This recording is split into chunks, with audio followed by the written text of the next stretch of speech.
हाजी साहब कदम बढ़ो।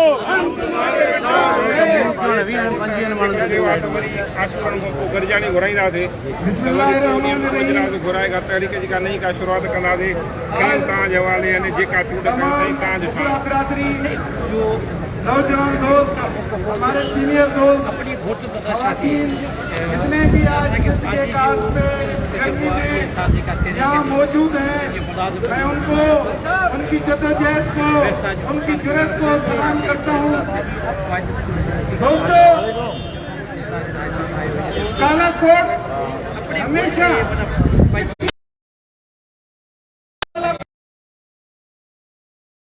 अब हमारा घर, हमारी माँ धरती संत वतन पे जो है डाका डालने की एक साजिश की जा रही है। वो जो मुमकिन 28वीं अमेंडमेंट है, उसके उस साजिश में सिंध को जो है यूनिटी में तब्दील करना, सिंध में जो है मेरठ का जो है कत्लेआम करना, सिंध में एक गुलामगर्दी पैदा कर दी गई है, जिसने जो आए दिन ये फतवा जारी करते हैं कि सिंध में तो 90% लोग जो है मुलद हो चुके हैं।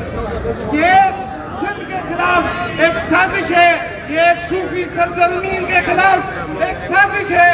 इस साजिश के खिलाफ हम मुकला बरादरी आज सरापा एहतजाज है। हम सिंध गवर्नमेंट, स्पेशली पाकिस्तान पीपल्स पार्टी जो वफाक में अपनी नौकरी बचाने के लिए सिंध की कतारी में शामिल हो रही है, मैं पीपल्स पार्टी के बड़े बयान में भी उसकी भी मुसम्मत करता हूँ। दूसरा ये कि हमारी बार एसोसिएशन को जिस तरह डिसमेंटल किया जा रहा है, ये एक बहुत बड़ी साजिश है। सिंध में सबसे बड़ी जो बार है वो कराची बार एसोसिएशन है। कराची बार एसोसिएशन में एक साल से जो इलेक्शन नहीं हो रहे, ये भी एक साजिश है। इस साजिश में जैसे पाकिस्तान पीपल्स पार्टी वफाक के साथ नहीं है, इसी साजिश में हमारी सिंध बार कौंसिल का भी रोल यही है। और देखने में आ रहा है सिंध बार कौंसिल भी जो है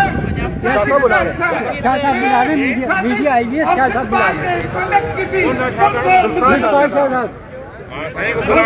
नहीं वहाँ मीडिया खड़ी है, मुकला बरादरी को आना पड़ेगा, रोडों पे आना पड़ेगा।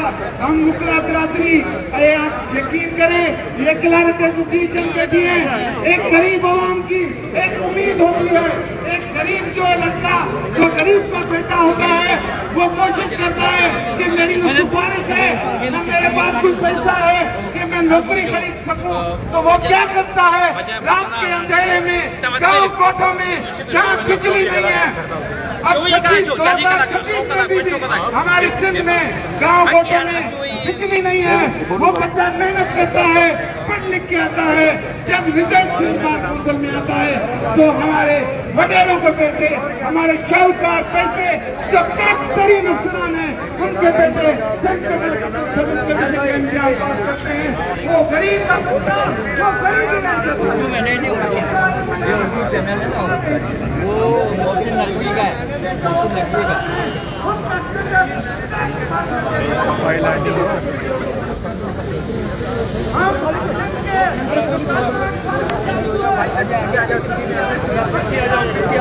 सेंटर खाली छोड़ो, हम लोग करते हैं, आप लोग करते रहे,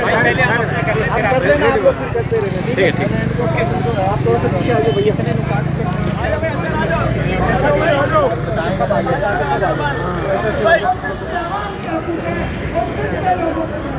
साहब आ गए, आगे आगे आगे चलो, साहब आ गए, थोड़ा सा आगे आ जाओ, साहब आगे आगे क्यों? आज ही सिंध गवर्नमेंट के मजदूरों के इत्तेहाद की जानिब से जो है कराची प्रेस क्लब पे अपने मुतालबात के हक़ में सुबह से ही एहतजाज का सिलसिला जारी था। हुकूमत से मुज़ाकरात भी हुए हैं और मरकज़ी रहनुमा हमारे साथ मौजूद हैं। क्या उसकी सूरत हाल रही? सेकंड में साहब बताइएगा, जो मुज़ाकरात आपके हुए उनमें आपके मुतालबात पीछे हो जाओ मोबाइल वाले। किस तरीके की सर बात दरअसल ये है कि आज हम इधर प्रेस क्लब पे बैठे थे, सेक्रेटरी जी ने हमसे रब्ता किया, रात को वो हमसे रब्ता कर रहे थे कि आपसे मुज़ाकरात कर रहे हैं, आपके जो मसाइल हैं वो हल हो जाएंगे। मैंने उनको कहा था कि भाई 6 मिनिस्टर और 6 सेक्रेटरी आए तो फिर आपस में बात करते हैं, लेकिन उनकी टीम इधर आई।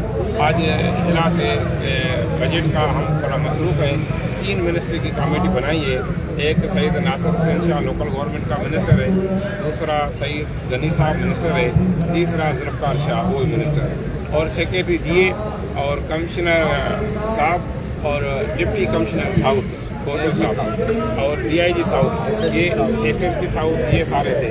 हमारे 12 आदमी की कमेटी थी। हम उधर गए, हमने उसको जो चार्टर ऑफ डिमांड दिया, पहले ही हमारा बहस इस पे हुआ। वो कितने नुकात पर मबनी है आपका चार्टर? 7 पे ये था कि महंगाई के तनासब से मुलाजिम की तनख्वाह और पेंशन में इजाफा किया जाए, और ये था कि ग्रुप इंश्योरेंस हमें दिया जाए, मैनुअल फंड हमें दिया जाए। ये जो मुतालबात आपने किए तो उस मुतालबात पर किस हद तक? मैं आपको तफसील ये हमें दिया जाए। पेंशन रिफॉर्म्स की जो नोटिफिकेशन पहले आपने अपेंशन की थी उसको वितरा किया जाए। साहब आप बताइएगा कि जो मुतालबात आपके किस हद तक माना गया? देखिए ये बात है निश्चित बर्खास्तगी वाली बात थी, वो आए इसलिए थे ताकि एक प्रेस नोट जारी किया जाए और